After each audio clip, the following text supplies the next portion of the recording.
ಕೆಲವು ಜನ ರಾಜಕೀಯರು ಧರ್ಮ ಹೊಡಿತೀರಿ ಹೊಡ್ತಾರೆ. ನಾವೆಲ್ಲ ಹೊಡೆದವರು ಸ್ವಾಮಿ ಪಂಚಾಚಾರ್ಯರು. ಬೈಬಲ್ ಅಂದ್ರೆ ಏನು? ಕ್ರಿಸ್ತ ಬರಲಿಲ್ಲ ಅದನ್ನು. ಬಟ್ ಅಲ್ಲಿಂದನೇ ಮೊಹಮ್ಮದ್ ಪೈಗಂಬರ್ ಸ್ವರ್ಗಕ್ಕೆ ಹೋದ್ರ ಅಂತ ಒಂದು ಕಲ್ಪನೆ ಇದೆ. ಆ ಭ್ರಷ್ಟತೆಗಳೇ ಒಂದಾದ ವೀರಶೈವ ಬಂದು ಸೇರ್ಕೊಂತು. ಉಪನಿಷತ್ತುಗಳ ವೇದಗಳ ಸಂಸ್ಕೃತ ವಾಕ್ಯಗಳು ಸೇರಿದೆ. ಅದು ಮೂಲದಲ್ಲಿ ಇರಲಿಲ್ಲ. ಇಲ್ಲ.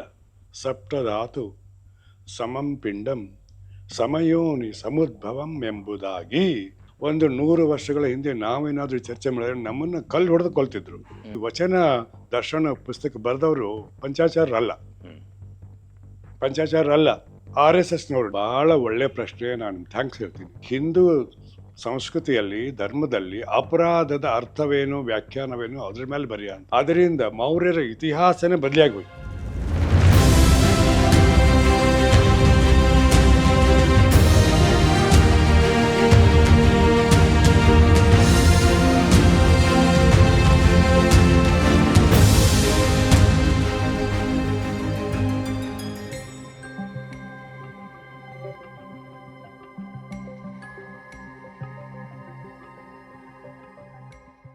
ಸರ್, ಹಾಗೆ ವಿಜಯನಗರ ಕಾಲದ ಪತನದ ನಂತರ ರೈಟ್, ಲಿಂಗಾಯತಿಸಂ ಅಪಭ್ರಂಶ ಆಗಿ ಮೂಲ ಧರ್ಮ ಗೊತ್ತಿರದೇ ಇರೋಕ್ಕೆ ಕಾರಣ ಏನು ಸರ್?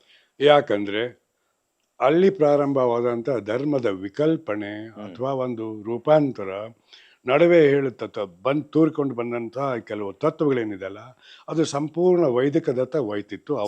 ಪಂಚಾಚಾರ್ಯ ಯಾರು? ಅವರೇ ನಾನು ಹೇಳಿದ್ದು. ವೈದಿಕ ದತ್ತ ಈ ಬಸವ ತತ್ವಗಳನ್ನ ಒಯ್ತಾರೆ ಅವರು. ಅಂದು ಇಂದು ಹಿಂದೆ ಅಂದು ಹಿಂದೆ ಇಂದು ಮುಂದುವರೆಯವರು ಇವರೇ. ನಾನೇನು ನನ್ನ ಶಬ್ದ ಹೇಳ್ತಾ ಇಲ್ಲ, ಅವರೇ ಹೇಳ್ತಾ ಇದ್ದಾರೆ. ನಿನ್ನೆಲ್ಲ ಮಣ್ಣೆನೆ ಶ್ರೀಶೈಲ ಜಗದ್ರು ಹೇಳಿದ್ದಾರೆ, ರೆಂಬಾಪುರ ಜಗದ್ರು ಹೇಳಿದ್ದಾರೆ. ನಾವು ಹಿಂದೂ ಧರ್ಮದ ಭಾಗ. ಬಿತ್ಕೊಳ್ಳಿ ಸ್ವಾಮಿ, ಭಾಳ ಸತ್ಯ ಹೇಳ್ತಿದ್ದೀರಾ, ಸಂತೋಷ. ಅಂದ್ರೆ ಲಿಂಗಾಯತ ಧರ್ಮದ ಭಾಗ ಅಲ್ಲ. ಅವರೇ ಹೇಳ್ತಾರೆ ನಾವು ವೀರಶೈವರು ಅಂತ. ಇಲ್ಲಿ ಹೊಡಕ್ ಬರೋದು ಅಲ್ಲಿನೇ. ಕೆಲವು ಜನ ರಾಜಕೀಯರು ಧರ್ಮ ಹೊಡಿತೀರಿ ಹೊಡ್ತಾರೆ. ನಾವೆಲ್ಲ ಹೊಡೆದವರು ಸ್ವಾಮಿ ಪಂಚಾಚಾರ್ಯರು. ನಾವು ಮೂಲ ಧರ್ಮಕ್ಕೆ ತಿರುಗಿ ಹೊರಟಿದ್ದೀವಿ. ಈ ಮೂಲ ಧರ್ಮಕ್ಕೆ ಹೋಗುವಾಗ ನಮ್ಗೆ ಅಡ್ಡಿ ಬಂದಿರೋದು ಸಂಸ್ಕೃತ. ಅದ್ರ ಬಗ್ಗೆ, ಸಂಸ್ಕೃತದ ಬಗ್ಗೆ ನಾನು ಆರಂಭದಲ್ಲೇ ಹೇಳಿದೆ ಸರ್. ಅಲ್ಲ ನಾನು ನಿಮಗೆ ಅಲ್ಲಿ ಏನು ನಾನು ಡೈಗ್ರೆಸ್ ಮಾಡಿದೆ, ಇಷ್ಟೆಲ್ಲ ಕಥೆ ಇದೆ. ಈ ಡೈಗ್ರೆಸ್ ಯಾಕೆ ಮಾಡಿದೆ ಅಂದರೆ, ಕ್ರಿಶ್ಚಿಯನ್ ಇನ್ನೊಂದು ಉದಾಹರಣೆ ತಗೊಳ್ತೀನಿ. ಅದು ದೊಡ್ಡ ಕ್ರಾಂತಿನೇ ಆಯಿತು. ಮೂಲ ಬೈಬಲ್ ಇರೋದು ಎರಡೇ ಕಡೆ ಇದೆ. ಯಾವ ಭಾಷೆಯಲ್ಲಿದೆ ಸರ್? ಒಂದು ಲ್ಯಾಟಿನ್ ಇದೆ, ಒಂದು ಗ್ರೀಕ್ನಲ್ಲಿದೆ. ಲ್ಯಾಟಿನ್ದಲ್ಲಿ ಅರಾಮೇಕ್, ಗ್ರೀಕ್ ಅಲ್ಲ. ಅರಾಮೇಕ್ ಅಂದರೆ ಓಲ್ಡ್ ಹಿಬ್ರೂ ಭಾಷೆ, ಇರೋದು ಯಹೂದಿಗಳದ್ದು, ಇಸ್ರೇಲದ್ದು. ಸಿನಾಯ್ಟಿಕಸ್ ಏನಿದೆಯಲ್ಲ ಅದು ಮೌಂಟ್ ಸಿನಾಯಲ್ಲಿ ಸಿಕ್ಕಿದೆ, ಅದು ರೋಮ್ದಲ್ಲಿದೆ. ಆಮೇಲೆ ಲ್ಯಾಟಿನಸ್ ಏನಿದೆಯಲ್ಲ ಅದು ರೋಮ್ದಲ್ಲಿದೆ. ಇವೆರಡು ಓಲ್ಡೆಸ್ಟು, 300 ವರ್ಷ ಹಳೇದಿವೆಲ್ಲ. ಅದಕ್ಕಿಂತ ಮೇಲೆ ಬೈಬಲ್ ಇರಲಿಲ್ಲ. ಬೈಬಲ್ ಅಂದರೆ ಏನು? ಕ್ರಿಸ್ತ ಬರಲಿಲ್ಲ ಅದನ್ನು ಬರೆದವರು 4 ಮಂದಿ ಅವನ ಶಿಷ್ಯರು, ಗಾಸ್ಪೆಲ್ಸ್ ಅಂತಾರೆ. ಅವನ ಡಿಸೈಪಲ್ಸ್ ಅವರು, ಓಕೆ, ಅವ್ರು ಸೇಂಟ್ಸ್ ಅಂತಾರೆ. ಜಾನ್, ಮ್ಯಾಥ್ಯೂ, ಲೂಕ್, ಇನ್ನೊಂದು ಅವ್ರು ಬರ್ತಾರೆ. 4 ಮಂದಿ ಕೂಡಿ ಬರೆದಂಥ ಅವರ ಮೆಮಾಯರ್ಸ್ ಕೂಡ್ಕೊಂಡು ಅವನ್ನ ಕ್ರೋಢೀಕರಣ ಮಾಡಿ ನ್ಯೂ ಬೈಬಲ್ ಬರ್ತಾರೆ. ಅದರಲ್ಲೇ ಹಳೇ ಬೈಬಲ್ನ ತತ್ವಗಳು ಬಹಳ ಇದೆ. ಹಳೇ ಬೈಬಲ್ ಅಂದರೆ ಜೂಗಳದು, ಯಹೂದಿಗಳದು, ಇಸ್ರೇಲದ್ದು. ಆ ಬೈಬಲ್ ಅಬ್ರಾಹ್ಮನ ಕಾಲದಲ್ಲಿ ಆಯಿತು ಅಂತ ಹೇಳ್ತಾರೆ. ಈ ಅಬ್ರಾಹ್ಮಣ್ಣವನು 3 ಧರ್ಮದ ಸಂಸ್ಥಾಪಕ. 3 ಧರ್ಮ. ಆ 3 ಧರ್ಮದ ಮೂಲ ಗ್ರಂಥಗಳು ಇವೆ. ಯಾವುವು? ಹಳೇ ಬೈಬಲ್, ಓಲ್ಡ್ ಟೆಸ್ಟಮೆಂಟ್. 3 ಧರ್ಮಗಳು ಯಾವುವು? ಯಹೂದಿ ಧರ್ಮ ಮೂಲದ್ದು. ನೀವು ಸನಾತನ ಅಂದ್ಕೊಂಡ್ಬಿಟ್ರೆ ಅದರಿಂದ ಹುಟ್ಟಿದ್ದು ಇವತ್ತೇನು ಸಿಖ್ ಧರ್ಮ, ಬೌದ್ಧ ಧರ್ಮ, ಯಾವುದದು ಜೈನ ಧರ್ಮ, ಈಗ ಲಿಂಗಾಯತ ಧರ್ಮ ಅಂತ ಇವ್ರೇನು ಹೊಡ್ಕೊಂಡು ಹೊಂಟಿದಾರಲ್ಲ, ಆ ರೀತಿ ಆ ಧರ್ಮದಿಂದ ಮೂಲ ಓಲ್ಡ್ ಟೆಸ್ಟಮೆಂಟ್ ಹಿಬ್ರೂ ಕ್ರಿಶ್ಚಿಯನ್ ಬಂದು ಹುಟ್ಟಿದ್ದು. ಮೊದಲನೇದು ಕ್ರಿಶ್ಚಿಯಾನಿಟಿ, ಎರಡನೇದು ಇಸ್ಲಾಂ. ಈಗ ಇಸ್ಲಾಂ ಧರ್ಮದಲ್ಲಿ ಕೂಡ ಜೀಸಸ್ ಕ್ರೈಸ್ಟ್ ಅವರು ಒಬ್ಬರು ಪ್ರಾಫಿಟ್, ಮದರ್ ಮೇರಿ ಒಬ್ಬರು ಪ್ರಾಫಿಟ್. ಅದರಲ್ಲಿ ಎಬ್ರಾಹಿಂ ಒಬ್ಬ ಅವ್ರು ಇಬ್ರಾಹಿಂ ಅಂತಾರೆ. ಇವರು ಮೋಸಸ್ಸಿಗೆ ಅವರು ಮೂಸಾ ಅಂತಾರೆ. ಈ ಕ್ರೈಸ್ತಿಗೆ ಈಸಾ ಅಂತಾರೆ. ಮದರ್ ಮೇರಿಗೆ ಅವರು ಮಿರಿಯಮ್ ಅಂತಾರೆ. ಹೆಸರುಗಳು ಸ್ವಲ್ಪ ಭಾಷೆ ಪ್ರಕಾರ ಬದಲಾವಣೆ ಆಗಿದೆ. ಯಾರು ಮುಸಲ್ಮಾನರ ನಡುವೆ, ಕ್ರಿಶ್ಚಿಯನ್ ನಡುವೆ, ಜ್ಯೂಸ್ ನಡುವೆ.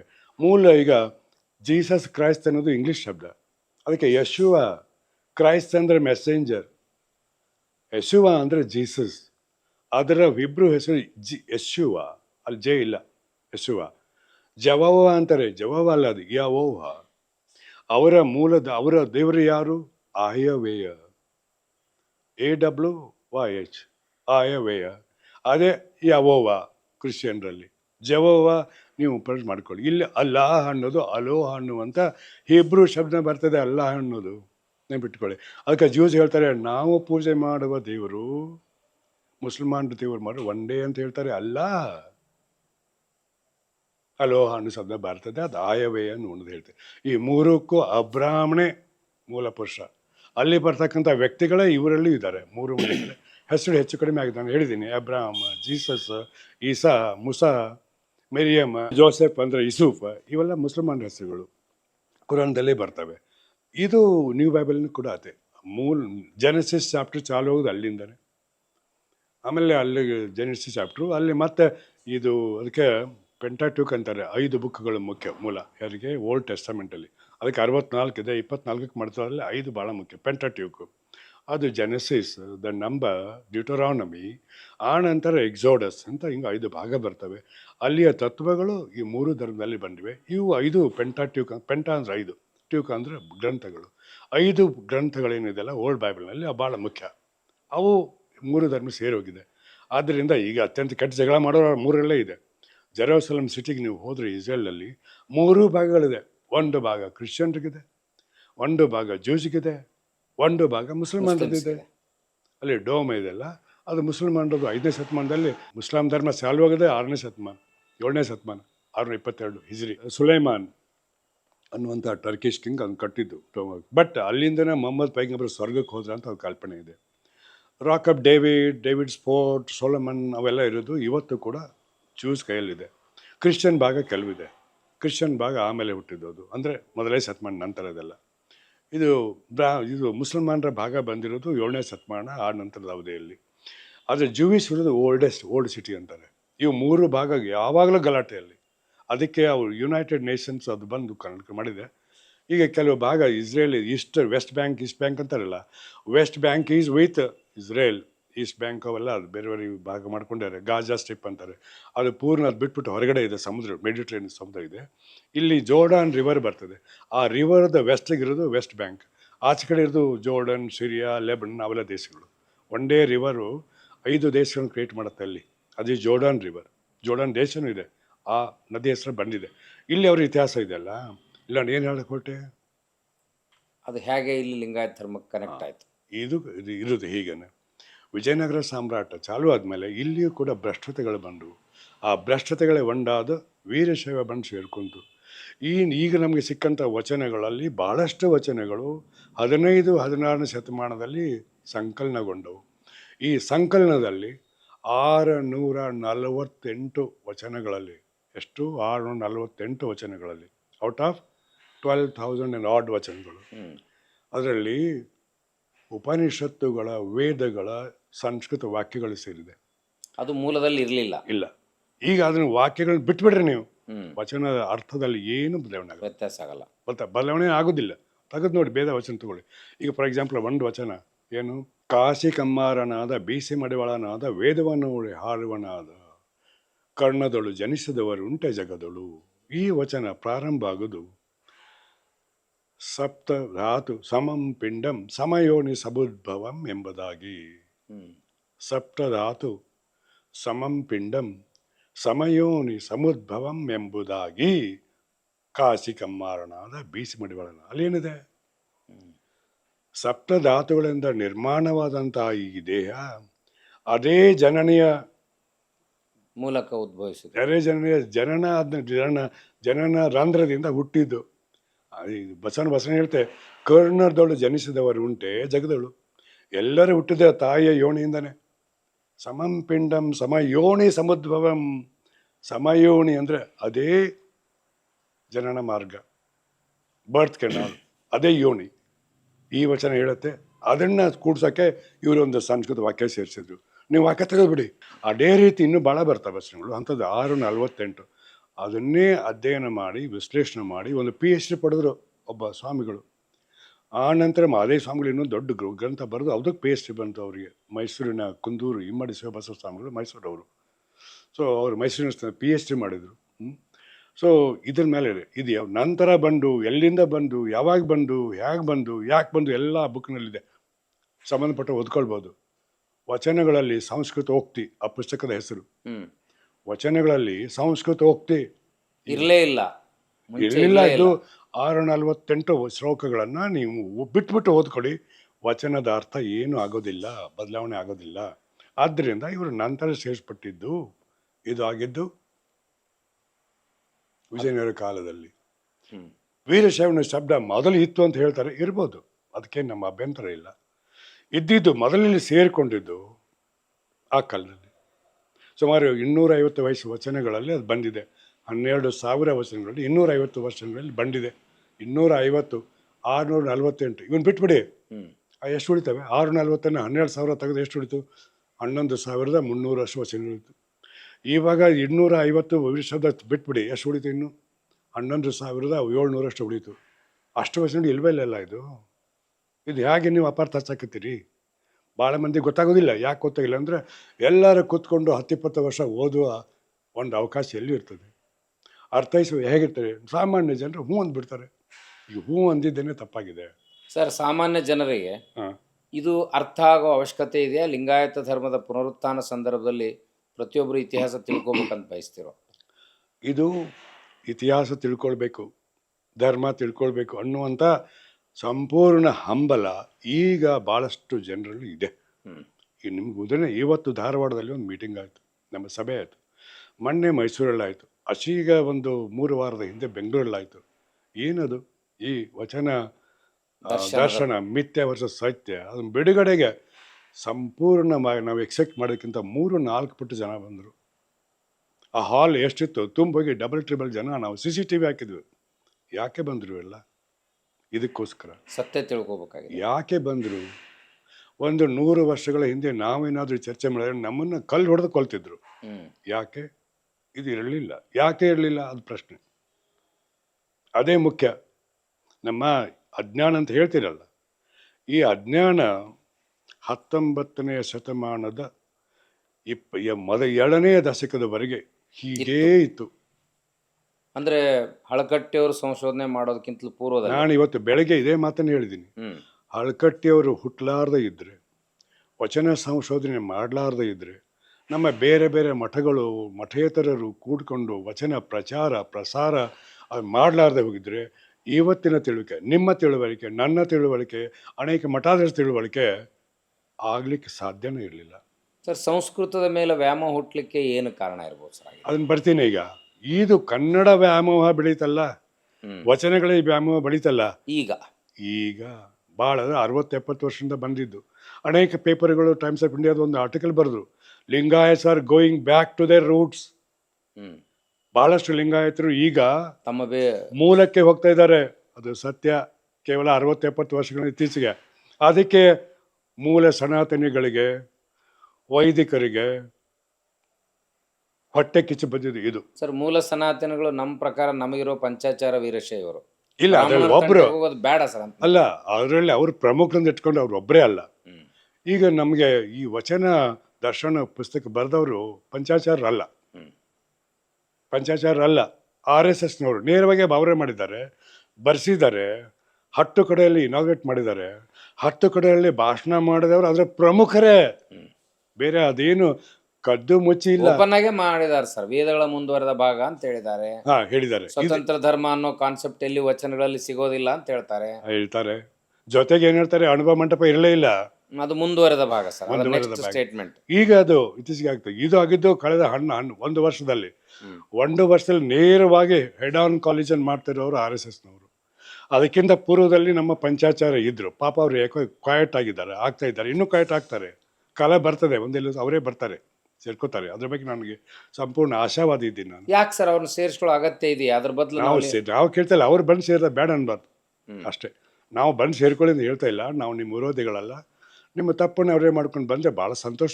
ಸರ್, ಅವ್ರ ಅಸ್ತಿತ್ವನ ಹೋಗುತ್ತೆ ಸರ್. ಬಸವಣ್ಣನ ಗುರು ಅಂತ ಒಪ್ಕೊಂಡ್ರೆ ತಾವು ಹಿಂದಕ್ಕೆ ಉದಾಹರಣೆಗಳು ಕ್ರಿಶ್ಚಿಯನ್ ಮತ್ತು ಬುದ್ಧರಲ್ಲಿ ಉದಾಹರಣೆ ಕೊಟ್ರಿ ಸರ್. ಬುದ್ಧ ಮೂಲ ವ್ಯಕ್ತಿ ಅಂತ ಒಪ್ಕೊಂಡಲ್ಲೇ ಅದು ಏನು ವಿಭಜನೆಗಳಾದ್ರೂ ಎಫೆಕ್ಟ್ ಆಗಲಿಲ್ಲ. ಆದ್ರೆ ಇಲ್ಲಿ ನೀವು ಧರ್ಮಗುರುಗಳನ್ನೇ ಒಪ್ಕೊಳ್ಳದೆ ಹೋದಾಗ ಎಫೆಕ್ಟ್ ಆಗ್ತದೆ. ಅದಕ್ಕೆ ಅದು ತಪ್ಪು ಅಂತ ಒಪ್ಕೊಂಡ್ಬಿಟ್ರೆ ಮುಗಿದು ಹೋಗುತ್ತಲ್ಲ. ಅವ್ರು ಒಪ್ಕೊಳ್ತಾರ?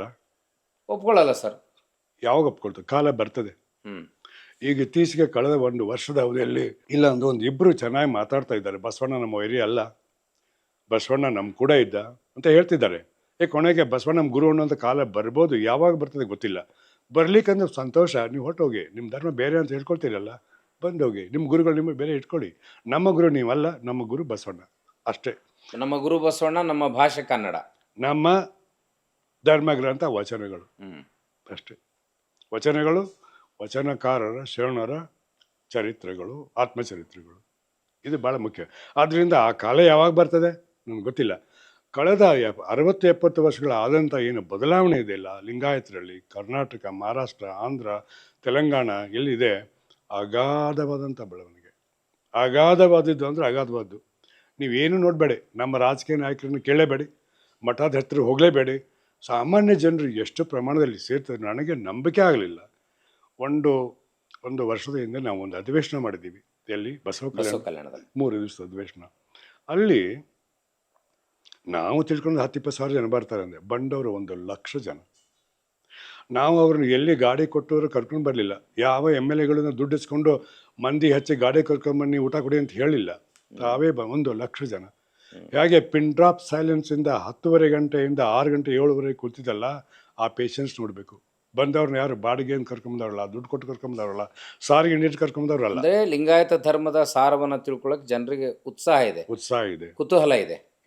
ಸರ್, ಈಗ ನಡುಕ್ ದಾರಿ ತಪ್ತಲ್ಲ ಸಂಸ್ಕೃತ ವ್ಯಾಮೋಹ ತಾವು ಹೇಳ್ತಾ ಇದ್ರೆ. ಹೌದು, ಅದು ಕೂಡ ಪಂಚಾಚಾರ ಮಾಡಿದ್ದ ಅಲ್ಲ, ಅದರಲ್ಲಿ ಅವರು ಭಾಗಿ, ಬಟ್ ಅವರಿಂದ ಆಗಿದ್ದಲ್ಲ. ಯಾವ ಮಠಾಧೀಶರು ಮಾಡಿದ್ದಲ್ಲ. ನಾವು ಯಾರು ಸರ್ ಹೇಳ್ತೀನಿ, ಆದರೆ ಬರ್ತೀನಿ. ಭಾಳ ಮುಖ್ಯವಾದಂಥದ್ದು. ನಮ್ಮಲ್ಲಿ ಜನ ಏಕ್ದಮ್ ಒಂದು ತಪ್ಪು ಕಲ್ಪನೆಗೆ ಕನ್ಕ್ಲೂಷನ್ಗೆ ಹೋಗ್ತಾರೆ. ಮಠಾಧೀಶರ ವ್ಯಾಯಾಮ ಬಳಸೋರು ಇಲ್ಲ, ಮಠಾಧೀಶರಿಗೆ ಕಲಿಸಿಕೊಟ್ಟವರು ಭಕ್ತರೇ. ಅದು ಭಾಳ ಮುಖ್ಯ, ನೆನ್ಪಿಟ್ಕೊಳ್ಳಿ. ಯಾವ ಮಠಾಧೀಶರು ಮಾಡಲಿಲ್ಲ. ಮೊದಲೇ ಸಂಸ್ಕೃತ ಶಾಲೆ ಪ್ರಾರಂಭ ಆಗಿದ್ದು ಯಮಕನಮರಡಿಯಲ್ಲಿ 1795ರಲ್ಲಿ. ಯಾವ ಮಠಾಧೀಶ ಇರಲಿಲ್ಲ ಅಲ್ಲಿ. ಸುತ್ತಮುತ್ತಲಿನ ಗ್ರಾಮಗಳ ಒಂದು ಭಕ್ತರೆಲ್ಲ ಸೇರಿಕೊಂಡು ಸಿಕ್ಕಾಪಟ್ಟೆ ಹಳ್ಳಿಗೆ ಹೋಗಿ ದುಡ್ಡು ಕೂಡಿಸ್ಕೊಂಡು ನಿಡಸೋಸೆ ಮಠದ ಮಾರ್ಗದರ್ಶನ, ನಿಡಸೋಸೆ ಮಠ ವಿರಕ್ತ ಮಠ, ಅಲ್ಲಿ ಗೊತ್ತಿದೆ ನಿಡಸೋಸೆಯಲ್ಲಿ, ಅವರ ಮಾರ್ಗದರ್ಶನದಲ್ಲಿ ಇಂಡಿಪೆಂಡೆಂಟ್ ಆಗಿ ಯಮಕನಮರಡಿಯಲ್ಲಿ ಸಂಸ್ಕೃತ ಶಾಲೆ ಪ್ರಾರಂಭ ಆಗಿದ್ದು. ಯಾವ ಸ್ವಾಮಿಗಳಿರಲಿಲ್ಲ, ಮಾರ್ಗದರ್ಶನ ಇತ್ತು, ಬಟ್ ಉಳಿದವ್ರು ಇಲ್ಲ, ಭಕ್ತರೇ ಮಾಡಿದ್ದು. ಮುಂದೆ ಅದು ಚಾಲುವಾಗಿದ್ದು 1865ರಲ್ಲಿ. ಅದು ಒಂದು 70-80 ವರ್ಷ ಆಗಿದ್ದು, ಒಂದಿತ್ತು ಮುಗಿದು ಹೋಯಿತು. 1865ರಲ್ಲಿ ನೀವು you can say first movement ಚಾಲೂ ಆಗಿದ್ದು ಕರಡಿ ಸಕ್ಕರೆಪ್ಪ ಅನ್ನುವಂಥ ವ್ಯಕ್ತಿ. ಅವರು ಸಕ್ರೆ ವ್ಯಾಪಾರಿಗಳಾಗಿದ್ದರು ಬಳ್ಳಾರಿಯಲ್ಲಿ. ಸಕ್ರೆ ವ್ಯಾಪಾರ, ಸಕ್ರೆಯಿಂದ ಹೆಸರು ಬಂತು. ಕರಡೆಪ್ಪ ಅಂತ ಬಂತಲ್ಲ, ಸಕ್ರೆ ಕರಡೆಪ್ಪ ಸಕ್ರೆ ಇವೆಲ್ಲೂ ಅವ್ರ ನಿಜವಾದ ಹೆಸರಲ್ಲ, ಅವ್ರ ಹೆಸರು ಬಸಪ್ಪ. ಆದರೆ ಅವರು ಕರಡಿ ಅಂತ ಲಿಂಗಾಯತ ಅಂದ್ಕೊಂಡು ಕರಡೆಪ್ಪ ಸಕ್ರಿ ಅಂತ ಬಂತು. ಓಕೆ, ಕೆಲವು ಸಕ್ರೆಪ್ಪ ಕಡಿನೂ ಅಂತಾರೆ, ಕರಡೆಪ್ಪ ಸಕ್ರಿನೂ ಅಂತಾರೆ. ಕರೆಕ್ಟ್, ಇದು ಕರಡೆಪ್ಪ ಸಕ್ರಿ, ಅಡ್ರೆಸ್ ಸಕ್ರೆ ವ್ಯಾಪಾರ ಆಗಿದ್ರು, ದೊಡ್ಡ ಶ್ರೀಮಂತ. ಬಳ್ಳಾರಿಯಲ್ಲಿ ಆ ಶಾಲೆ ಪ್ರಾರಂಭ ಮಾಡಿದರು. ಈಗಲೂ ಇದೆ. ಆದರೆ ಎನ್ನುವರ್ ಡೇಗೆ ನಾನು ಬಳ್ಳಾರಿ DC ಆಗಿ ಹೋಗಿದ್ದೀನಿ, ಕಣ್ಮುಟ್ಟ ನೋಡಿದ್ದೀನಿ. ಇವತ್ತು ನಡೀತಾ ಇದೆ ಶಾಲೆ, ಅಲ್ಲಿ ಫ್ರೀ ಬೋರ್ಡಿಂಗ್ ಇದೆ, ಅಲ್ಲಿ ಅವರೇ ನಡೆಸ್ತಾ ಇದ್ದಾರೆ. ಅದನ್ನು ಈಗ ಉಜ್ಜಯಿನಿ ಮಾಡ್ತಾರೆ ತೊಗೊಂಡಿದ್ದಾರೆ ಅಂತ ಯಾರೋ ಕೇಳಿದ್ದೀನಿ, ಬಟ್ ಇದೆ, ಅದು 7ನೇದು. ಆಮೇಲೆ ವಾರದ ಮಲ್ಲಪ್ಪನವರು ಚಾಲು ಮಾಡೋದು ಬಹಳ ದೊಡ್ಡ ಪ್ರಮಾಣದಲ್ಲಿ. ಪುಟ್ಟಣ ಶೆಟ್ಟಿಯವರು ಪ್ರಾರಂಭ ಮಾಡಿದ್ರು ಬೆಂಗಳೂರಲ್ಲಿ. ಪುಟ್ಟಣ ಶೆಟ್ಟಿಯವರು ಸೇರಿಕೊಂಡು ಗುಬ್ಬಿ ತೋಟ ಜುಟ್ಟು ಕೊಟ್ಟರು, ಅದು ಬೆಂಗಳೂರಲ್ಲಿ 1900ನೇ ಪ್ರಾರಂಭ. ತಪ್ಪೇನಂತೀರಿ? ಬರ್ತೀನಿ ಅದಕ್ಕೆ ಕೆಲವು ಉದಾಹರಣೆ ಕೊಡ್ತಾ ಇದ್ದೀನಿ. ಅಂಥದ್ದು ನನ್ನ ಕಡೆ ಒಂದು ಲಿಸ್ಟ್ ಇದೆ. ನಾನು ಇದನ್ನು ಸಂಸ್ಕೃತ ವಿಶ್ವವಿದ್ಯಾಲಯದಿಂದ ಪಡ್ಕೊಂಡಿದ್ದೀನಿ. ಅಲ್ಲಿ ಬರ್ತೀನಿ ಈ ಪಾಯಿಂಟಿಗೆ. ಆಮೇಲೆ ಗೌರ್ಮೆಂಟ್ ಆಫ್ ಇಂಡಿಯಾದಿಂದ ಪಡ್ಕೊಂಡಿದ್ದೀನಿ. ಸಂಸ್ಕೃತ ಸೆಂಟ್ರಲ್ ಯೂನಿವರ್ಸಿಟಿ ಇದೆ, ಅವರೆಲ್ಲ ಕಂಪೈಲ್ ಮಾಡ್ತಾರೆ. ಕರ್ನಾಟಕದಲ್ಲಿ ಈವರೆಗೆ ಇನ್ನೂ ಜೀವಂತ ಇರ್ತಕ್ಕಂಥದ್ದು ಕೆಲವು, ಈಗ ಮುಚ್ಚಿರ್ಬೋದು ಇತ್ತೀಚೆಗೆ, 21 ಸಂಸ್ಕೃತ ಶಾಲೆಗಳಿದೆ. ಆದರೆ ಈ ಯಾವ ಶಾಲೆಗಳು ಈಗ ಭಕ್ತವರ್ಗದ ಕೈಯಲ್ಲಿ ಇಲ್ಲ, ಅವು ಇರೋದು ಮಠಾಧೀಶ ಕೈಯಲ್ಲಿ. ಹೆಸರು ಹೇಳ್ಬಿಡ್ತೀನಿ. ಬಳ್ಳಾರಿಯಲ್ಲಿ ಇದು ಇವಾಗ ವೀರಶೈವ ಮಹಾಸಭೆಗೆ ಹೋಗಿದೆ, ವೀರಶೈವ ವಿದ್ಯಾರ್ಥಿ ಸಂಘಕ್ಕೆ ಹೋಗಿದೆ. ಸೊಲ್ಲಾಪುರ ಇದು ಇದೆ, ಗದಗ್ನಲ್ಲಿದೆ. ನಮ್ಮ ಮಠದಲ್ಲ ಇದು ಇತ್ತು, ಈಗಲೂ ಇದೆ. ಇದೆ ಇಲ್ಲ ಅಂತ ಹೇಳ್ತಾರೆ, ಇದೆ ಅಂತ ಹೇಳ್ತಾರೆ. ಯಾರೋ ಇತ್ತೀಚೆಗೆ ಇದೆ ಬಟ್ ನಿರ್ಜೀವ ಆಗಿದೆ ಅಂತ ಹೇಳ್ತಾರೆ. ಇದನ್ನು ಚಾಲು ಮಾಡಿದವರು ಅರಟ್ರಾಳ್ ಅವರು.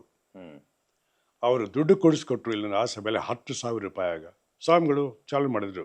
ದುಡ್ಡು ಕೊಟ್ಟವರು ಅವರು, ಅದಕ್ಕೆ ಪ್ರಚೋದನೆ ಕೊಟ್ಟವರು, ಪ್ರೇರಣೆ ಕೊಟ್ಟವರು ಅಲ್ಟ್ರಾಳ್ ಅವರು. ಅಂಥವ್ರು 10 ಕಡೆ ಮಾಡಿದರು ಅವರು. ಎಲ್ಲೆಲ್ಲಿ? ಗದಗ್, ಬಾಗಲಕೋಟ್, ಹಾವೇರಿ, ಹಾನಗಲ್, ಆಮೇಲೆ ಸಲವಡಿ ಧಾರವಾಡ ಜಿಲ್ಲೆಯಲ್ಲಿದೆ, ನವಲಗುಂದೆಲ್ಲ, ರಾಣೆಬೆನ್ನೂರು, ಇವೆಲ್ಲ ಮಠಾಧೀಶ ಕೈಲಿದೆ ಈಗ ಭಾಳಷ್ಟು. ಅದು ಚಾಲು ಮಾಡಿಸಿದವರು, ದುಡ್ಡು ಕೂಡಿಸ್ಕೊಟ್ಟವರು, ಪ್ರೇರಣೆ ನೀಡಿದವರು, ಸಹಾಯ ಮಾಡಿದವರು ಅಲ್ಟ್ರಾಳ್ ಅವರು. ಭಾಳ ದೊಡ್ಡ ವ್ಯಕ್ತಿ. ಅವ್ರ ಬಗ್ಗೆ ಎರಡು ಮಾತಿಲ್ಲ. ಅವ್ರೇನಾದ್ರು ಇವತ್ತು ಶಿಕ್ಷಣ ಕ್ಷೇತ್ರದಲ್ಲಿ ಕೆಲಸ ಮಾಡಲಾರ ಹೋಗಿದ್ರೆ ನಾನು ನೀವು ಅಜ್ಞಾನಿಗಳಾಗಿರ್ತಿದ್ವಿ. ಈ ಸಂಸ್ಕೃತ ಶಾಲೆಗಳು ಮಾಡೋಕ್ಕೆ ಏನು ಕಾರಣ ಆಯಿತು ಅಲ್ಟ್ರಾಳ್ ಅವ್ರಿಗೆ? ಏನು ಕಾರಣ ಆಯಿತು ವಾರದ ಮಲ್ಲಪ್ಪನವ್ರಿಗೆ? ಏನು ಕಾರಣ ಆಯಿತು ಕರಡಿ ಸಕ್ಕರೆಪ್ಪನವ್ರಿಗೆ ಅಥವಾ ಸಕ್ಕರೆಪ್ಪ ಕರಡಿ ಅವರಿಗೆ, ಯಾರು ಇಟ್ಕೊಳ್ಳಿ. ಆಮೇಲೆ ಕರಾಳೆ ಅವರಿಗೆ, ಇದು 1770 ಕರಾಳೆ ಫ್ಯಾಮಿಲಿ ಲೀಡರ್ಶಿಪ್ ಅದರಲ್ಲಿ, ಇವರೆಲ್ಲ ಭಕ್ತರು ಅಂಥದ್ದವರು. ಆನಂತರ ಸನ್ಸಿ, ಅದು ಇದೇ ರೀತಿಯೇ, ಅಬ್ಬಿಗೇರಿ ಮತ್ತು ಹುಣಗುಂದ, ಇವೆಲ್ಲ ಭಕ್ತವರ್ಗ ಮಾಡಿಕೊಂಡು ಮಠಗಳಿಗೆ ಕೊಟ್ಟರು. ಈ ಕೆಲವಲ್ಲಿ ಮುಚ್ಚಿದೆ, ಕೆಲವೊಂದು ಇದೆ. ಆಮೇಲೆ ಇದು ಬೆಂಗಳೂರಲ್ಲಿ ಗುಬ್ಬಿ ತೋಟಪ್ಪ ಮತ್ತು ಪುಟ್ಟಣ ಶೆಟ್ಟಿ ಅವರು ಕೂಡ್ಕೊಂಡು ಮಾಡಿದರು. ಮೈಸೂರಲ್ಲಿ ಇದೆ ವೀರ ಸಂಗಪ್ಪ ಅಂತ ಸಾರ್ ಪತ್ರಿಕೆಯವರು, ಇದು ಚಾಲುವಾಗಿದ್ದು 1890 ಸುಮಾರಿಗೆ. ಬೆಂಗಳೂರು ಚಾಲಾಗಿದ್ದು 1900 ಪ್ರಾರಂಭಿಗೆ. ದಾವಣಗೆರೆಯಲ್ಲಿ ವಿರಕ್ತ ಮಠದ ಹತ್ತಿರ ಇದೆ. ಇದು ನಮ್ಮ ಹಡೇಕೆರೆ ಮಂಜಪ್ಪನಲ್ಲಿ ಪುರದಲ್ಲಿ ಇತ್ತು, ಈಗಲೂ ಇದೆ. ಆಮೇಲೆ ಬೆಳಗಾವಿನಲ್ಲಿ ನಾಗರ ಮಠದಲ್ಲಿ ಇದೆ. ಪ್ರಾರಂಭ ಮಾಡಿದೆ ಯಾರು ನನಗೆ ಗೊತ್ತಿಲ್ಲ, ಬಗ್ಗೆ ಇದೆ ಈಗ. ಬೆಳಗಾವಿ ಆಯಿತು. ಸುತ್ತೂರಿನಲ್ಲಿ ಸುತ್ತೂರು ಸ್ವಾಮಿಗಳೇ ಚಾಲನೆ ಮಾಡಿದ್ರು, ಈಗಲೂ ಇದೆ. 2 ಸ್ಕೂಲ್ ಇದೆ ಅವರು. ಸಿರಿಗೆರೆಯಲ್ಲಿ ಸಿರಿಗೆರೆ ಸ್ವಾಮಿಗಳೇ ಮಾಡಿದ್ದು. ಮತ್ತು ಶಿವಮೊಗ್ಗದಲ್ಲಿ, ಓಕೆ. ಆಮೇಲೆ ನಾಸಿಕ್, ಪುಣೆ, ಹೈದ್ರಾಬಾದ್, ಪರಳಿಗಳಲ್ಲಿ ವಾರದ ಮಲ್ಲಪ್ಪನವರು ದುಡ್ಡು ಕೊಟ್ಟು ಪ್ರಾರಂಭ ಮಾಡಿಸಿದ್ರು. ಇವಿಷ್ಟು ಶಾಲೆಗಳು. ಇನ್ನು ಬಹಳ ಮಹತ್ವದ ವಿಷಯ ಅಂದರೆ, ಇತ್ತೀಚೆಗೆ 2008 10ರಲ್ಲಿ ಕರ್ನಾಟಕದಲ್ಲಿ ಸಂಸ್ಕೃತ ವಿಶ್ವವಿದ್ಯಾಲಯ ಪ್ರಾರಂಭ ಆಗಿದೆ. ಮಲ್ಲೇಪುರ ವೆಂಕಟೇಶ್ ಅವರು ಪ್ರಥಮ ಆಗಿದ್ದರು. ಅವರೇ ಈ ಬುಕ್ನಲ್ಲಿ ಮುನ್ನುಡಿ ಬರೆದು ಮೈಮೇಲೆ ಹಾಕ್ಕೊಂಡವರು. ಆ ವ್ಯಕ್ತಿ ಇದ್ದಂಥ ಸಮಯದಲ್ಲಿ ಇತ್ತೀಚೆಗೆ ನಾನು ಅವ್ರ ಕಡೆ ಮಾಹಿತಿ ತೊಗೊಂಡಿದ್ದೀನಿ. ಈಗ ಒಟ್ಟು ಇಂಡಿಯಾದಲ್ಲಿ 14 ರಾಜ್ಯಗಳಲ್ಲಿ ಸಂಸ್ಕೃತ ಯೂನಿವರ್ಸಿಟಿಗಳಿದೆ. ಕರ್ನಾಟಕ ಬಂದು ಇತ್ತೀಚೆಗೆ ಒಂದು 15-20 ವರ್ಷ ಆಗಿದೆ. 2008 ಚಾಲು, 10ಕ್ಕೆ ಪ್ರಾರಂಭ ಆಯಿತು ಅದು. ಇವಾಗ ಒಂದು 15 ವರ್ಷ ಚಾಲು ಆಗಿದೆ. ಅದರಲ್ಲಿ ಕೆಳಗಡೆ ಒಟ್ಟು 14 ಸಂಸ್ಕೃತ ಕಾಲೇಜುಗಳಿದೆ. ಇಲ್ಲಿವರೆಗೆ ಮಾತಾಡೋದು ಸ್ಕೂಲುಗಳು. ಈ 14 ಕಾಲೇಜುಗಳಲ್ಲಿ 10 ಕಾಲೇಜ್ ನಡೆಸುವವರು, ನೆನ್ಪಿಟ್ಕೊಳ್ಳಿ, ನೀವೇನು ಹೇಳಿದಿರಿ, ಬ್ರಾಹ್ಮಣರೇ ಎಲ್ಲ ಸಂಸ್ಕೃತದ ಮಾಲೀಕರು, ಕಲಿಸೋರು, ಕಲಿಯೋರು ಅಂತ ಹೇಳಿದ್ರಲ್ಲ, ಸತ್ಯ ಅಲ್ಲ. ಇದು ಲಿಂಗಾಯತರು. 14ರಲ್ಲಿ 10 ಕಾಲೇಜುಗಳು ನಡೆಸುವವರು ಲಿಂಗಾಯತ ಸ್ವಾಮಿಗಳು. ನಾನು ಅದಕ್ಕೆ ಹೇಳ್ತಾ ಇದ್ದೀನಿ. ಇವತ್ತು ತುಮಕೂರಿನ ಮಠದಲ್ಲಿ ಮೊದಲು ಶಾಲೆ ಇತ್ತು, ಅದನ್ನು ಕಾಲೇಜ್ ಮಾಡಿದರು. ಯಾರು ಮಾಡಿದರು? ನಮ್ಮ ನಡೆದಾಡುವ ದೇವರು ಶಿವಕುಮಾರ ಸ್ವಾಮಿಗಳು. ಸ್ಕೂಲ್ ಇದ್ದೇನೋ ಅವ್ರು ಕಾಲೇಜ್ ಮಾಡಿದರು. ಈಗ ಎದುರಿಗೆ ಹೋದ ತಕ್ಷಣ ಮಠದಲ್ಲಿ ಕಾಣ್ತಾ ಇರೋದು ಸಂಸ್ಕೃತ ವೇದ ಮಹಾವಿದ್ಯಾಲಯ ಅಂತ ಬೋರ್ಡ್ ಕಾಣುತ್ತೆ. ಅದು ಆಗಿದ್ದು ಅವ್ರ ಕಾಲದಲ್ಲಿನೇ. ಈಗಿದೆ. ಸುತ್ತೂರು ಮಠದಲ್ಲಿದೆ, ಸಿರಿಗೆರೆ ಮಠದಲ್ಲಿದೆ. ಏನು ಹೇಳಬೇಕು ಸರ್? ತಪ್ಪೇನಾಯಿತು? ಅಲ್ಲೇ ಬರ್ತದೆ. ಭಾಳ ಒಳ್ಳೆ ಪ್ರಶ್ನೆ. ನಾನು ಅದು ಉತ್ತರ ಯಾಕಂದ್ರೆ ಇಂಗ್ಲೀಷ್ ಕಲಿಬೇಕು, ಸಂಸ್ಕೃತ ಕಲಿಬೇಕು, ಇದೆಲ್ಲ ಮೇಲ್ವರ್ಗದ ಭಾಷೆ. ನಿಮ್ದು ಜ್ಞಾನ ಹೆಚ್ಚಾಗುತ್ತೆ. ತಾವು ಸಂಸ್ಕೃತ ಕಲ್ತ್ರಿ, ಇಂಗ್ಲೀಷ್ ಕಲ್ತ್ರಿ, ಅಮೇರಿಕಕ್ಕೆ ಹೋಗಿ ಬಂದ್ರಿ, ಜಾಣರಾದ್ರಿ. ನಮ್ಮ ನೆಲದ ಭಾಷೆ ಕನ್ನಡವನ್ನು ಕಲಿತು ಕನ್ನಡದಲ್ಲೇ ಇರಲಿ ಅನ್ನೋದು ಕೂಡ ಒಂದು ಲಿಮಿಟೆಡ್ ರಿಸ್ಟ್ರಿಕ್ಷನ್ ಥಿಂಕಿಂಗ್ ಆಗಲ್ಲ ಸರ್? ಭಾಳ ಒಳ್ಳೆ ಪ್ರಶ್ನೆ. ನಾನು ಥ್ಯಾಂಕ್ಸ್ ಹೇಳ್ತೀನಿ. ನಾನು ಸಂಸ್ಕೃತ ಕಲ್ತಿದ್ದೀನಿ. ದೊಡ್ಡ ಪಂಡಿತ ಅಲ್ಲ. ಓದು ಬರಹ ಮಾಡುವಷ್ಟು ಅರ್ಥ ಮಾಡಿಕೊಳ್ಳುವ ಒಂದು 80% ಶಕ್ತಿ ನನಗಿದೆ, 100% ಇಲ್ಲ. ನಾನು ಬ್ರಾಹ್ಮಣ ಅಲ್ಲ, ಬ್ರಾಹ್ಮಣಿಯಾಗಿ ಹುಟ್ಟಲೂ ಇಲ್ಲ, ಆ ರೀತಿ ಕಲಿಯಲೂ ಇಲ್ಲ. ನಾನು ಕಲಿತಿದ್ದು ಬೇರೆ ಕಾಂಟೆಕ್ಸ್ಟ್. ನಾನು ಔಟ್ ಆಫ್ ಕಾಂಟೆಕ್ಸ್ಟ್ ಅಂತ ಹೇಳಲ್ಲ. ನಾನು ಸಂಸ್ಕೃತ 7ಕ್ಕಿಂತ ನಮ್ಗೆ ಕಲಿಸಿದ್ದಾರೆ. ಹೈಸ್ಕೂಲಲ್ಲಿ ಕಂಪಲ್ಸರಿ ಇತ್ತು ಆಗ. MS ಪಾಟೀಲ್ ಅಂತ ಬ್ರಾಹ್ಮಣ ಟೀಚರ್ ಬಹಳ ಚೆನ್ನಾಗಿ ನಮ್ಗೆ ಕಲಿಸಿದ್ರು. ಗ್ರಾಮ್ಯಾಟಿಕಲ್ ಸಂಸ್ಕೃತ ಕಲಿಸಿದ್ರು. ಅದನ್ನು ಮುಂದೆ ಭಾಳ ಸಹಾಯ ಆಯಿತು. ಇರಲಿ, ನಾನು ಇದನ್ನು ಓದುವಂಥ ಪ್ರಸಂಗ ಅಮೆರಿಕದಲ್ಲಿ ಉಪಯೋಗ ಮಾಡೋ ಪ್ರಸಂಗ ಬಂತು. ಯಾಕಂದರೆ ನನ್ನ ಪ್ರೊಫೆಸರು ಡಾಕ್ಟ್ರೇಟ್ ಮಾಡುವಾಗ ಒಂದು ಪ್ರಶ್ನೆ ಕೊಟ್ಟು ಒಂದು ಅಸೈನ್ಮೆಂಟ್ ಕೊಟ್ಟರು.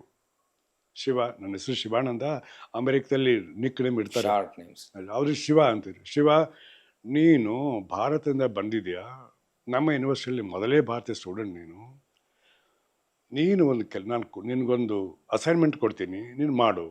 ಏನು?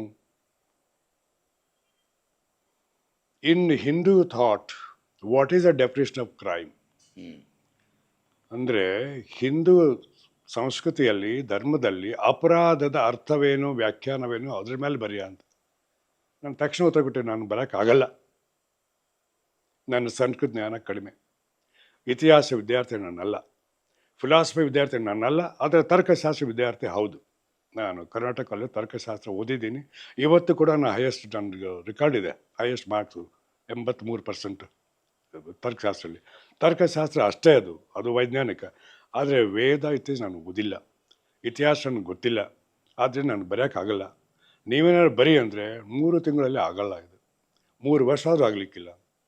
ನೀನು 3 ವರ್ಷ ತಗೋ, 100 ವರ್ಷ ತಗೋ, ನೀವು ಬರಿ, ನಾನು ಮಾರ್ಗದರ್ಶನ ಮಾಡ್ತೀನಿ ಅಂತ ಹೇಳಿ ಅವರನ್ನು ಹಾರ್ವರ್ಡ್ ಸ್ಕೂಲ್ ಆಫ್ ರಿಲಿಜನ್ ಅಂತಿದೆ, ಹಾರ್ವರ್ಡ್ ಯೂನಿವರ್ಸಿಟಿ. ನಾನು ಫ್ಲೋರಿಡಾ ಸ್ಟೇಟ್ನಲ್ಲಿದೆ, ಅಲ್ಲಿಗೆಲ್ಲ ಭಾಳ ದೂರ, ಸಾವಿರಾರು ಮೈಲಿ. ನಾನು ಕಳಿಸ್ಕೊಟ್ರು ಅಲ್ಲಿ ಒಂದು ರಿಲಿಜನ್ ಡೈರೆಕ್ಟರ್ ಇದ್ದಾರೆ, ಆ ಸಂಸ್ಥೆದು. ಅವ್ರಿಗೆ ಎಷ್ಟು ಚೆನ್ನಾಗಿ ನಾನು ಚಾಲೂ ಮಾಡಿದ್ರು ಹೇಳ್ತೀನಿ. Sacred books of the East ಅಂತ ಒಂದು 30-40 ವಾಲ್ಯೂಮ್ಗಳಿದೆ. ಅದರಲ್ಲಿ ನನಗೆ ಅವರು ಹೇಳಿದರು, ಮೊದಲನೇ ವಾಲ್ಯೂಮು ಮನುಸ್ಮೃತಿ ಬಗ್ಗೆ ಓದು, 2ನೇ ವಾಲ್ಯೂಮು ಬೇರೆ ಒಟ್ಟು ಪುರಾಣಗಳ ಓದಬೇಕು, ಶಾಸ್ತ್ರಗಳ ಬಗ್ಗೆ ಬರಿ, ಆ ನಂತರ ಜೈನ ಧರ್ಮ ಓದು, ಪಾರ್ಸಿ ಧರ್ಮದ ಓದು, ಬುದ್ಧ ಧರ್ಮದ ಬಗ್ಗೆ ಬೇರೆ ವಾಲ್ಯೂಮ್ ಇದೆ. Easter Sacred books of the East, ಅದು ಹಾರ್ವರ್ಡ್ ಇಷ್ಟದಪ್ಪ ಬುಕ್ ಇದೆ, ಓದು. ಪ್ರಶ್ನೆ ಬಂದರೆ ನೀನು ಇಲ್ಲಿ ಬಾ, ದುಡ್ಡು ನಾನು ಕೊಡ್ತೇನೆ ಅಂತ ಹೇಳಿ ನಾನು ಓದಕ್ಕೆ ಹಚ್ಚಿದ್ರು. ಆವಾಗ ನಾನು ಓದಬೇಕಾಗಿತ್ತು. ಕೇವಲ ಇಂಟ್ರೆಸ್ಟ್ ಅಲ್ಲ, ಇದೊಂದು ಕರ್ತವ್ಯ ಆಗಿತ್ತು. ಆವಾಗ ಕಲ್ತಿದ್ದೆಲ್ಲ. ಕ್ರಿಮಿನಾಲಜಿ ಅಂದರೆ ಕೇವಲ ಪೊಲೀಸ್ ಹಿಡ್ಕೊಂಡು ಬಡಿಗೆ ಹಿಡಿಸೋದು, ಜೈಲಿಗೆ ಕಳಿಸೋದಲ್ಲ. ಕಾಯ್ದೆಗಳು ಎಲ್ಲಿಂದ ಬಂದು? ಧರ್ಮಗಳಿಂದ ಬಂದು. ಧರ್ಮಗಳಲ್ಲಿ ಬೇರೆ ಬೇರೆ ಕಾಯ್ದೆಗಳು ಬೇರೆ ಬೇರೆ ಇದೆ. ಹಿಂದೂ ಧರ್ಮದ ಕಾಯ್ದೆಗಳ ಬೇರೆ, ಅದೇ ಶಾಸ್ತ್ರಗಳು. ಕ್ರಿಶ್ಚಿಯನ್ ಧರ್ಮದ ಕಾಯ್ದೆಗಳನ್ನ ಬೇರೆ, ಅದೇ laws of Moses. Okay, Christian ಮುಸ್ಲಿಮ್ಗೆ ಹೋದರೆ ಕುರಾನ್, ಅವರೇನು 3 ಮೂಲಗಳು ಬರ್ತವೆ, ಅದು ಬೇರೆ ಬೇರೆ ಬೇರೆ ಬೇರೆ ಇದೆ. ಆ ಅಪರಾಧಗಳ ವ್ಯಾಖ್ಯಾನ ಕೂಡ ಬೇರೆ ಬೇರೆ ಇದೆ, ಪನಿಷ್ಮೆಂಟ್ ಕೂಡ, ಶಿಕ್ಷೆಗಳು ಕೂಡ ಬೇರೆ ಬೇರೆ ಇದೆ. ಅದನ್ನು ನಾನು ಓದಿದ್ದು ಮೂಲ ಗ್ರಂಥಗಳಿಂದ ಅಮೆರಿಕದಲ್ಲಿ. ಅದು ನನಗೆ ಈಗ ಅಕಸ್ಮಾತಾಗಿ ನನಗೆ ಇಂಡಿಯಾಗೆ ಬರುವ ಇಷ್ಟ ಇರಲಿಲ್ಲ, ಬಂದೆ, ಇಲ್ಲಿ ಕಳೆದೆ. ನನಗೆ ಸುದೈವದಿಂದ ಕರ್ನಾಟಕ ಸರ್ಕಾರ 15 ವರ್ಷ ಈ ಧಾರ್ಮಿಕ ಸ್ಥಳ ಉದ್ಧಾರ ಮಾಡೋದಕ್ಕೆ ಪುನರ್ಜೀವನ ಮಾಡೋಕ್ಕೆ ಕೊಟ್ಟರು. ಮೊದಲು ಕೂಡಲ ಸಂಗಮ, ಆಮೇಲೆ ನಮ್ಮ ಬಸವ ಕಲ್ಯಾಣ, ತಂಗಡಗಿ, ಬಾಗೇವಾಡಿ, ಇಂಗ್ಲೇಶ್ವರ, MK ಹುಬ್ಳಿ, ಚಿಕ್ಕಸಂಗಮ, ಇವೆಲ್ಲ ಸರ್ಕಾರ ಕೊಟ್ಟರು. ಸುಮಾರು ಇದು ಲಿಂಗಾಯತರಿಗೆ ಕೊಟ್ಟಿದ್ದೆ ಒಂದು 100-150 ಕೋಟಿ ರೂಪಾಯಿ. ನಾನು ಮಾಡಿದೆ. ಅದನ್ನು ಮಾಡುವಾಗ ಇದನ್ನು ಲಿಂಗಾಯತರ ಬಗ್ಗೆ ಎಲ್ಲ ಓದುವಂಥ ಅಗತ್ಯತೆ ಇತ್ತು, ಓದಿದೆ. ಕರ್ತವ್ಯದ ಒಂದು ಭಾಗ ಆಗಿ, ಕೇವಲ ಧಾರ್ಮಿಕ ದೃಷ್ಟಿಯಿಂದ ಅಲ್ಲ. ಧಾರ್ಮಿಕ ದೃಷ್ಟಿಯಿಂದ ಓದಿದ್ದು ಅಮೆರಿಕದಲ್ಲಿ, ಇಲ್ಲಿ ಓದಿದ್ದು ಕರ್ತವ್ಯದ ಭಾಗ ಆಗಿ. ಅದೇ ರೀತಿ ಮುಂದೆ ಗೌರ್ಮೆಂಟ್ ಏನು ಮಾಡಿದ್ರು, ಕಾಗಿನೆಲೆ ಪ್ರಾಧಿಕಾರ, ಇದೇ ಸಿದ್ದರಾಮಯ್ಯನ ಕೊಟ್ಟರು ನನಗೆ. ಈ ಮೊದಲು ಕೊಟ್ಟಿದ್ದು ಸಿದ್ದರಾಮಯ್ಯನವರು ಅಲ್ಲ, ಬೇರೆಯವರು. ಅದು ಕಾಗಿನೆಲೆ ವೈಷ್ಣವ ಪಂಥದ್ದು, ಇದು ಶೈವ ಪಂಥದ್ದು. ಈಗ ನೀವು ಬಾಡಕ್ಕೆ ಹೋಗಿ ನೋಡಿ, ಆಮೇಲೆ ಕಾಗಿನೆಲೆ ಹೋಗಿ ನೋಡಿ. ಆ ಕೆಲಸ ನನ್ನಿಂದ ಮಾಡಿಸಿದ್ರು, ಸಿದ್ದರಾಮಯ್ಯರ ಮಾಡಿಸಿದ್ರು. ಕೇಳಿ ಅವ್ರು ಸಿದ್ದರಾಮಯ್ಯರು ಹೋದರು. ಬೌದ್ಧ ಧರ್ಮದ ಸನ್ನತಿ ಅಂತಿದೆ ಅಲ್ಲಿ, ಕಲಬುರಗಿ ಜಿಲ್ಲೆಯಲ್ಲಿ ಬಹಳ ದೊಡ್ಡದಿದೆ. ಕರ್ನಾಟಕದಲ್ಲಿ ಬೌದ್ಧ ಧರ್ಮ ಇತ್ತು. ಅಶೋಕ ಇಲ್ಲಿ ಬಂಡಿದ್ದ, ಅಶೋಕನ ಸ್ತೂಪಗಳಿದೆ, ಅಶೋಕನ ಮೂರ್ತಿಗಳೇ, ಇವೆಲ್ಲ ಮಾಡಿದ್ದು ಸನ್ನತಿಯಲ್ಲಿದೆ. ಈ ಸನ್ನತೆ ಹೊಸದ ಒಂದು ಸಂಶೋಧನೆ ಆಯ್ತಲ್ಲ, ಅದರಿಂದ ಮೌರ್ಯರ ಇತಿಹಾಸನೇ ಬದಲಿಯಾಗಿ ಹೋಯಿತು ಇದು ಸನ್ನತಿಯಿಂದ. ಅದನ್ನು ನನಗೆ ಮೊದಲು ಜವಾಬ್ದಾರಿ ಕೊಟ್ಟಿದ್ದು ಖರ್ಗೆ ಅವರು. ಅದಕ್ಕೆ ಅವರು ಬೌದ್ಧರಾಗಿದ್ದಾರೆ. ನೋಡಿ ಹೇಗಿದೆ ರಾಜಕೀಯ ಬೇರೆ ಬೇರೆ ಕೊಡ್ತಾರೆ. ನಾನು ಸದುಪಯೋಗ ಮಾಡಿಕೊಂಡೆ, ಅಲ್ಲಿ ಕೆಲಸ ಆಯಿತು. ಈಗ ಹೋಗಿ ನೋಡ್ಬೋದು, ಅವನು ಕಾಗಿಲೆ ನೋಡಿ, ಬಾಡ ನೋಡಿ, ಇದು ವೈಷ್ಣವರದು. ಇವು ಏನು ಚಿಕ್ಕ ಸಂಗಮ, ಕೂಡಲ ಸಂಗಮ, ಬಾಗೇವಾಡಿ, ಇಂಗ್ಲೇಶ್ವರ, MK ಹುಬ್ಳಿ, ಬಸವ ಕಲ್ಯಾಣ, ಇವೆಲ್ಲ ಲಿಂಗಾಯತರು, ಅದು ವೈಶ್ಯರದು. ಇನ್ನು ಬೌದ್ಧರದು ಈ ಜಾಗ ಆಯಿತು. ಕಿತ್ತೂರು ಪ್ರಾಧಿಕಾರ ರಾಜಕೀಯ, ಅದನ್ನು ಮೂಲ ಸ್ತೂಪ ಕೊಟ್ಟು ಸ್ಟಡಿ ಮಾಡಿಕೊಟ್ರು. ನಾನು ಮೊನ್ನೆ ಕೆಲವು ಕಾರಣ ನಾನು ಮಾಡಲ್ಲ, ನೀವು ಮಾಡ್ಕೊಳ್ಳಿ ಅಂತ ಬಿಟ್ಬಿಟ್ಟೆ ಅದನ್ನು. ನಾನು ಸರಿ, ಈಗ ಹಾಗಾದ್ರೆ ಭಾಷೆ ಕಲಿಯೋದು ಯಾಕೆ, ನೀವ್ಯಾಕೆ ಈಗ ತಪ್ಪು ಅನ್ನೋ ನಿಲುವಿಗೆ ಬಂದ್ರಿ? ನಾನು ತಪ್ಪಂತ ಹೇಳಿಲ್ಲ, ಅದಕ್ಕೆ ಕಾರಣ ನಾನು ಹೇಳ್ತಾ ಇದ್ದೀನಿ. ಏನು ಅಂತಂದರೆ, ನಾನು ಆ ಪ್ರಕಾರ ಓದಿದರೆ ಕನ್ನಡ ನನ್ನ ಮಾತೃಭಾಷೆ ಅಂತ ಕಾಲೇಜಿಗೆ ಕಲಿಯಲಿಲ್ಲ. ನನ್ನ ಮಾತೃಭಾಷೆ ಹಿಂದಿ ಅಂತ ಕಲಿತೆ. ಹೈಸ್ಕೂಲಲ್ಲಿ ಕಲಿತಿದ್ದೆ ಅಷ್ಟೇ ಕನ್ನಡ. ಕಾಲೇಜಿನಲ್ಲಿ ಕನ್ನಡ ಇರಲಿಲ್ಲ. ನನ್ನ ಮಾತೃಭಾಷೆ ಹಿಂದಿ ತಗೊಂಡೆ, ಸೆಕೆಂಡ್ ಲ್ಯಾಂಗ್ವೇಜ್ ಜರ್ಮನ್ ತಗೊಂಡೆ, ಮೀಡಿಯಮ್ ಇಂಗ್ಲೀಷ್ ಆಗಿತ್ತು. ಯಾಕೆ ತೊಗೊಂಡೆ ನಾನು ಜರ್ಮನ್ ಭಾಷೆ, ಯಾಕೆ ತೊಗೊಂಡೆ ಹಿಂದಿ ಭಾಷೆ? ಕನ್ನಡದಲ್ಲಿ ಮಾತಾಡ್ತೀನಿ, ಮಾತೃಭಾಷೆ ಅದು, ಬರೀತೀನಿ, ಓದ್ತೀನಿ. ನಾನು ಪುಸ್ತಕಗಳೆಲ್ಲ ಕನ್ನಡದಲ್ಲಿ ಬರೆದಿದ್ದೀನಿ, ಒಂದು 10-15. ಉಳಿದೆಲ್ಲ ಇಂಗ್ಲೀಷಲ್ಲಿದೆ. ಅದು ಫಾರಿನ್ ಜರ್ನಲ್ ಪ್ರಿಂಟ್ ಆಗಿದೆ, ಪಬ್ಲಿಷ್ ಆಗಿದೆ. ಇಂಡಿಯಾದಲ್ಲಿ ಅವರು ಟೆಕ್ನಿಕಲ್ ವಿಷಯ ನಾನು ಮಾಡಿಲ್ಲ ಇಲ್ಲಿ ಬಂದಾಗ ಏನು ಅಂದರೆ ಜರ್ಮನ್ ಭಾಷೆ ಯಾಕೆ ಕಲಿತೆ? ಭಾರತೀಯ ಒಂದು ತತ್ವ, ವಿಜ್ಞಾನ, ಧರ್ಮಗ್ರಂಥ ಎಲ್ಲನೂ ಮೊಟ್ಟ ಮೊದಲು ಅತ್ಯಂತ ವೈಜ್ಞಾನಿಕವಾಗಿ ಅಧ್ಯಯನ ಮಾಡಿ ಯುರೋಪಿಗೆ ತಿಳಿಸ್ಕೊಟ್ಟವರು ಬ್ರಿಟಿಷರಲ್ಲ, ಜರ್ಮನ್ಸು. ಮ್ಯಾಕ್ಸ್ ಮುಲ್ಲರ್ ಕೇಳಿದಿರಿ, ಪ್ರೊಫೆಸರ್ ಜೂಲಿಯಸ್ ಜಾಲಿ, ಬ್ಯೂಲರ್, ಇಂಥ ಭಾಳಷ್ಟು ಒಂದು ಡಜನ್, ನಿಟ್ಸೆ, ಓಕೆ, ಶಾಪೆನ್ಹಾವರ್, ಇವರೆಲ್ಲ ಹಿಂದೂ ಸಂಸ್ಕೃತ ಬಗ್ಗೆ ಬರೆದಾರೆ. ಮ್ಯಾಕ್ಸ್ ವೆಬರ್ ಎಲ್ಲ ಬರೆದಿದ್ದಾರೆ. ಆ ಉದ್ದೇಶದಿಂದ ಜರ್ಮನ್ಗೆ ಸಂಸ್ಕೃತಿಗೆ ಭಾಳ ಹೋಲಿಕೆ ಇದೆ, ಭಾಳ ಸುಲಭ. ಸಂಸ್ಕೃತ ನಿಮ್ಗೆ ಗೊತ್ತಿದ್ರೆ ಜರ್ಮನ್ ಈಸಿ ಕಲ್ತ್ಕೊಳ್ಬೋದು. ಮತ್ತು ಒಳ್ಳೇದಲ್ಲೇನು ಸರ್ ಸಂಸ್ಕೃತ ಜ್ಞಾನ? ಅದನ್ನೇನು ಹೇಳಿದ್ದು, ಸಂಸ್ಕೃತ ಒಂದು ಭಾಷೆಯಾಗಿ ಕಲೀಲೇಬೇಕು. ಆ ಕಾರಣದಿಂದ ಇಲ್ಲ, ಅಷ್ಟೇ ಇಲ್ಲ, ಆ ಕಾಲದಿಂದ ನಮ್ಮ ಹಿರಿಯರು ಪ್ರಾರಂಭ ಮಾಡಿರ್ಬೋದು. ಅಲ್ಲ, ಅದು ಕಾರಣ ಅಲ್ಲ. ನಾನು ಅದನ್ನು ನಿಮಗೆ ಹೇಳಬೇಕಾಗಿದೆ, ನಮ್ಮ ಜನರಿಗೆ ಹೇಳಬೇಕಾಗಿದೆ. ಸಂಸ್ಕೃತ ಭಾಷೆ ಕಲೀಲೇಬೇಕು. ನಾನು ಕಲ್ತಿದ್ದೀನಿ, ಅಭಿಮಾನದಿಂದ ಹೇಳ್ತೀನಿ ಯಾಕೆ ಕಲ್ತೀನಿ ಅಂತ. ನನಗೆ ಧರ್ಮಗೆ ಏನು ಗೊತ್ತಿಲ್ಲ ಆಗ. ನಾನು ಕಲ್ತಿದ್ದು ಇದರಲ್ಲಿ ಇರ್ತಕ್ಕಂಥ ಒಂದು ವಿಶಾಲತೆ ಏನಿದೆ, ಜ್ಞಾನ ಏನಿದೆ. ಸಂಸ್ಕೃತ ಜರ್ಮನಿಗೆ ಕ್ಲೋಸ್ ಇದೆ. ಜರ್ಮನಿಯಲ್ಲಿ ನೋಡಿ, ಜರ್ಮನಿದ 4 ಯೂನಿವರ್ಸಿಟಿಗಳಲ್ಲಿ ಈ ಸಂಸ್ಕೃತ ಭಾಷೆ ಕಲಿಸ್ತಾ ಇದ್ದಾರೆ. 14 ಸ್ಕೂಲ್ಗಳಿದೆ ಅಲ್ಲಿ ಜರ್ಮನ್ ಭಾಷೆಯಲ್ಲಿ. ನಾನು ಜರ್ಮನಿಯಲ್ಲಿ ಕೆಲವು ಕಾಲಕ್ಕೆ ಕಳೆದಿದ್ದೀನಿ, 3-4 ತಿಂಗಳು. University of Freiburg international centre, Max Planck ಅಂತ. ನಾನು ಅಲ್ಲಿ ಹೋಗಿದ್ದೀನಿ, ನಾನು ಇದ್ದಿದ್ದೀನಿ ಅಲ್ಲಿ. ಇದರಿಂದ ಭಾಳ ಚಿಕ್ಕ ವಯಸ್ಸಿನಲ್ಲಿ ನಾನು ಯುರೋಪು, ಇಂಗ್ಲೆಂಡು, ಅಮೇರಿಕ ನಾನು ಕಲಿಯಲಿಕ್ಕೆ ಹೋಗಿದ್ದೆ, ಕಲ್ಸೋಕ್ಕಲ್ಲ, ಅಲ್ಲಿ ಕೆಲಸ ಮಾಡೋಕ್ಕಲ್ಲ. ಸೊ ಈ ಅವಧಿಯಲ್ಲಿ ನನಗೆ ವೈಯಕ್ತಿಕವಾದಂಥ ಒಂದು ಎಕ್ಸ್ಪೋಜರ್ ಅನುಭವ ಆಯ್ತಲ್ಲ, ಅದನ್ನು ನಾನು ಉಪಯೋಗ ಮಾಡ್ಕೊಳ್ತಾ ಇದ್ದೀನಿ. ಇಲ್ಲಿ ಬಂದಾಗ ಸಂಸ್ಕೃತ ಭಾಷೆ ಬಹಳ ರಿಚ್ ಆಗಿದ್ದು. ಜಗತ್ತಿನ ಒಂದು 700, 500, 600 ಭಾಷೆ ನಿಮ್ಗೆ ಗೊತ್ತಿದೆ. ಇಂಗ್ಲೀಷ್ ಪ್ರೊಫೆಸರು ನಿಮ್ಗೆ ಗೊತ್ತಿದೆ ಏನದು, Indo European group of language ಅಂತಿದೆ. ಒಂದು 300-400 ಭಾಷೆಗಳಿದೆ ಅದರಲ್ಲಿ. ಅದಕ್ಕೆ ಮೂಲವಾಗಿದ್ದು 3 ಭಾಷೆಗಳು ಯಾವ್ಯಾವು? Latin, Greek and Sanskrit.